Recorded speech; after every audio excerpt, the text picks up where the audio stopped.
Kudüs Anneleri platformu olarak Kudüs bizim için birden fazla nedenden dolayı önemlidir. İnsanlık tarihine baktığımız zaman Kudüs bütün peygamberlerin muhakkak birçok peygamberin muhakkak yolunun düştüğü bir beldedir. Ve Kur'an'da birçok ayette özellikle bu durum bahsedilmiştir. Özellikle Miraç hadisesinin gerçekleştiği bir muhit olmasından kaynaklı İsra suresinin 1. ayetinde ve 7. ayetinde Mescid-i Aksa, Mescid-i El Maksit olarak geçmiştir. Buna baktığımız zaman ayrıca Maide suresi, Enbiya suresi, Sebe suresi, Araf suresi, Meryem suresi ve Bakara suresinde de ayrıca bahsedilmiştir.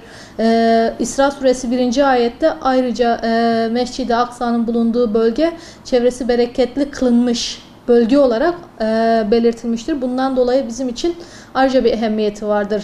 Kur'an'da bu kadar yer almasından dolayı. Bunun haricinde ilk kıblemizdir. Mescid-i Haram kıble olarak belirtilene kadar Müslümanlar oraya dönerekten ibadetlerini gerçekleştirmektedir. Mescid-i Aksa'nın önemli olmasını vurgulayan birçok hadis mevcuttur Peygamber Efendimiz'den rivayet edilen. Bunlardan en önemlilerinden Peygamber Efendimiz oraya gidin, orada namaz kılın buyurmuştur.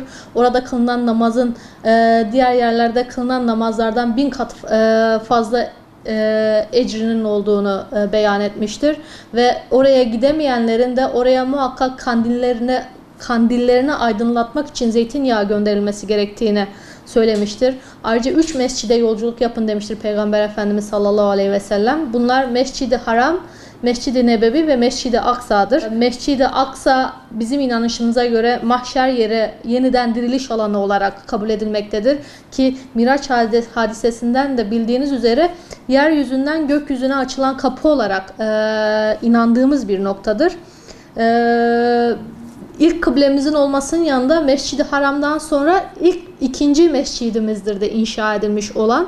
Bundan dolayı da bizim için ayrıca bir ehemmiyeti bulunmaktadır. Ve biz İttihat ve Vahdet'in Kudüs üzerinden, Kudüs davası üzerinden gerçekleştirileceğini düşünüyoruz. Tarihte baktığımızda İslam devletlerinin Kudüs'ün payidar olduğu dönemlerde dünyaya hakim olduğunu ve zirvede olduğunu, Kudüs'ün düştüğü ve Kudüs'ün zelil olduğu, işgale uğradığı dönemlerde de İslam milletinin darmadağın olduğunu görmekteyiz. Bunun için de biz Kudüs davasına ayrıca bir ehemmiyet, önem teşkil vermekteyiz. Kudüs tarihine baktığımız zaman biraz önceki soruda da bahsettiğimiz gibi bizim için önemli olduğu şekliyle Hristiyanlar ve Yahudiler için de önemli bir alan teşkil etmekte ve tarih boyunca bu 3 millete mensup insanlar buraya hakim olmaya çalışmaktadır. Biliyorsunuz Osmanlı'nın kurulması ve Kudüs'ü fethetmesiyle beraber Kudüs'te 3 dinin de özgür bir şekilde yaşadığı, refah ve düşünce özgürlüğünün, inanç özgürlüğünün zirvede olduğu bir uzunca bir dönem yaşanmıştır. 1923'te Cumhuriyet'in kurulmasına kadar Kudüs ve Filistin bizim topraklarımızdı. İslam tarihi boyunca Kudüs en refah dönemine Osmanlı döneminde yaşamıştır. 3 dinin de din özgürlüğünün, ifade özgürlüğünün zirvede olduğu bir dönemden 1923'te Osmanlı'dan kopmasıyla beraber Kudüs bir boşluğa düşmüştür. 1924'te de halifeliğin kaldırılmasıyla İslam alemiyle Kudüs'ün bağları kopmuştur ne yazık ki. Biz Müslümanları bir arada tutan halifelik bağlarıdır. Bunu öncelikle kabul etmemiz gerekiyor. Bu bağların kopmasıyla Kudüs'teki kopuş da yaşanmıştır. Ve 1945'ten sonra oradaki mevcut bir devletin olmamasıyla bir kabul etmemekle beraber bir İsrail devleti kurulmuştur. Ve ondan sonra işgal, aslında biz ona devlet de demiyoruz, bir işgal gerçekleşmiştir. Ve 1945'ten bu yana da sistematik işgal devam etmektedir ne yazık ki.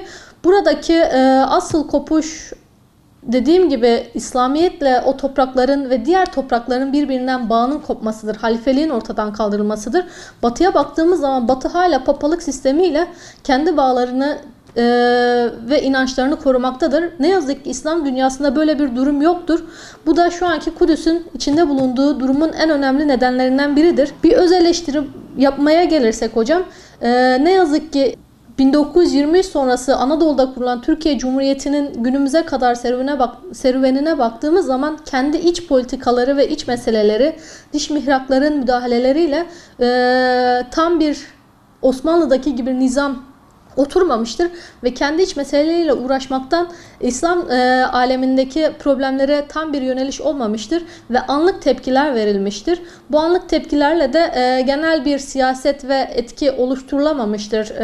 Bu bizim öz eleştirimizdir. Ancak burada da küçük grupların, sivil toplum kuruluşlarının kendi çabalarıyla yapmaya çalıştığı durumları da göz ardı etmemek gerekir. Biz her hafta biliyorsunuz 117 hafta boyunca Kudüs Anneleri platformu olarak basın açıklaması yaptık ve biz basın açıklamasımızın son kısmında da bu hususu belirtiyorduk. İttihat ve vahdette birleşmek. Eğer İslam toprakları aynı çatı altında, Müslüman ülkeler aynı çatı altında birleşirse Filistin sorunun, Kudüs işgalinin ortadan kalkacağını ve İsrail Siyonist sorununun ortadan kalkacağını düşünüyoruz. Burada bir Filistin sorunu söz konusu değildir. Orada bir İsrail sorunu ve bir işgal sorunu, bir Siyonizm sorunu söz konusudur. İttihat ve vahdetle İslam devletlerinin aynı çatı altında toplanması Siyonist devletinin varlığını kabul etmemeleriyle başlamaktadır. Orada bir İsrail devletinin var olduğunu kabul etmeyeceğiz ve oranın işgal altında olduğunu ve oradakilerin işgalci olduğunu en başta tek bir ağızdan dile getirmemiz gerekiyor. Asıl problemimiz budur hocam. Biz orada bir devletin varlığını kabul edersek bu probleme hiçbir şekilde çözülmesine bir adım atamayacağız ne yazık ki. Ve bu birleşmeyle beraber oradaki işgalci devletle siyasi ve ekonomik ilişkilerin bir askıya alınması gerekmektedir. Oraya bir yaptırım uygulanması gerekmektedir. Ve İslam devletlerinin bir araya gelerek tek çatı altında bir İslam ordusu kurması gerektiğini düşünüyoruz.